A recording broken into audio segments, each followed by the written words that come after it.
ఇద్దరు అదృష్టవంతులు. కానీ ఏం లాభం? నెత్తి మీద దరిద్రాన్ని పెట్టుకుని ఊరేగుతా ఉంటే అందులో ఒకరు రాజేష్, మహాసేన రాజేష్. నిజానికి నేను పక్కా హిందుత్వవాదిని, కానీ రాజేష్ ని అభిమానించే వారిలో నేను ఒకడిని. రాజేష్ లో ఉన్న తెగువ, తాను నమ్మిన సిద్ధాంతానికి పార్టీలు ఏదైనా కావచ్చు, వాటికి పూర్తి స్థాయిలో పనిచేసే విధానం చెప్పుకుని తీరాల్సిందే.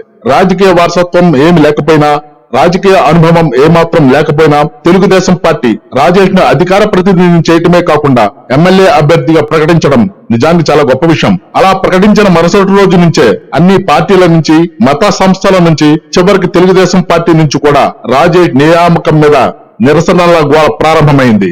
చివరికి ఏమైంది? Rajesh the full length character కాదు, షార్ట్ ఫిల్మ్ లో సైడ్ క్యారెక్టర్ అని తేల్చేసి సైడ్ చేసేశారు. గతంలో రాజేష్ హిందువుల మనోభావాలు దెబ్బతినేలా మాట్లాడాడు, అందుకే రాజేష్ కి టికెట్ ఆపారు అని చెప్పడం, అలాగే ఎవరిని పడితే వారిని బూతులు తిడుతూ మాట్లాడతాడని అందుకే ఆగమన్నారని చెప్పటం నిజం కాదనిపిస్తుంది. రాజేష్ హిందూ ధర్మం, హిందూ మత గ్రంథాలను కించపరుస్తూ మాట్లాడాడు అనేది చాలా చిన్న సంఘటన. హిందూ ధర్మం, హిందూ మత గ్రంథాలలోని గొప్పతనం, అందులోని సారాంశం తెలియని అమాయకపు మాటలు అవి. అతని మాటల వల్ల హిందూ ధర్మానికి వచ్చే ఇబ్బంది ఏమీ లేదు, హిందూ మతానికి ఊడేది పోయేది ఏమీ లేదు. ఎంతకన్నా గొప్ప మగవాళ్ళనే చూసింది మన హిందూ సమాజం. గౌతమ బుద్ధుడి కన్నా గొప్పవాళ్ళ వీళ్ళు. కానీ రాజేష్ ను ఆపడానికి వేరే ఇంకేదైనా కారణం అయి ఉండవచ్చు. ఏదేమైనా రాజేష్ తన పందా మార్చుకుంటే భవిష్యత్తులో మంచి నాయకుడు అయ్యే లక్షణాలు చాలా ఉన్నాయి. ఇక రెండో అదృష్టవంతుడు రాజేష్ ను మించిపోయాడు. అతనే రఘురాం రాజు. గొప్పగా త్రిబుల్-ఆర్ అని చెప్పుకుంటాం.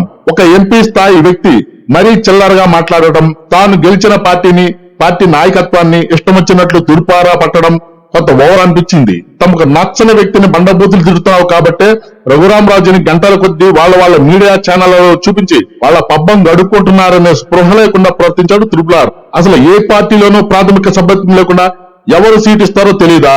ఒకవేళ ఇచ్చినా ప్రజలు ఎలా విశ్వసించి మమ్మల్ని గెలిపిస్తారు? ఒకప్పుడు కేఏ పాల్ ను కూడా ఇలాగే కూర్చోబెట్టి కబుర్లు చెప్పారు మన మీడియా వాళ్ళు. చివరికి ఏమైంది? సప్త సముద్రాలు ఈది ఇంటి ముందు మురుగు కాలంలో పడి పోయాడంట. కేఏ పాల్ పిచ్చోడి చేసేశారు ఈ మీడియా మహానుభావులు. ఒకవేళ ఏదైనా సీట్ ఇచ్చినా త్రిబుల్-ఆర్ గెలవడం అంత సులువు కాదు. మీ ఇద్దరిలాగే ఎదుటి వారిని ఇష్టం వచ్చినట్లు మాట్లాడే వారికే సీట్లు ఇస్తూ పోతే శ్రీరెడ్డి లాంటి వారు ఏం పాపం చేశారు? వాళ్ళకు కూడా కొన్ని సీట్లు పక్కన పెట్టాలి. మరి అసలు మిమ్మల్ని ఎందుకు పక్కన పెట్టారో తెలుసా? ఈ రోజున మాకు నచ్చని వారిని తిట్టారు, మీకు సీట్ ఇచ్చి మా పక్కన కూర్చోబెట్టుకుంటే రేపొద్దున మమ్మల్ని బజారుకి ఇచ్చారని గ్యారెంటీ ఏంటి? అందుకే మిమ్మల్ని ఆపారు. కొద్దిగా అర్థం చేసుకోండి. బ్లాక్ మెయిల్ చేయొద్దు.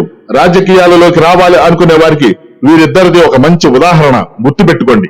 దయచేసి ఛానల్ ని కొద్దిగా సబ్స్క్రైబ్ చేయండి అబ్బా, ప్లీజ్.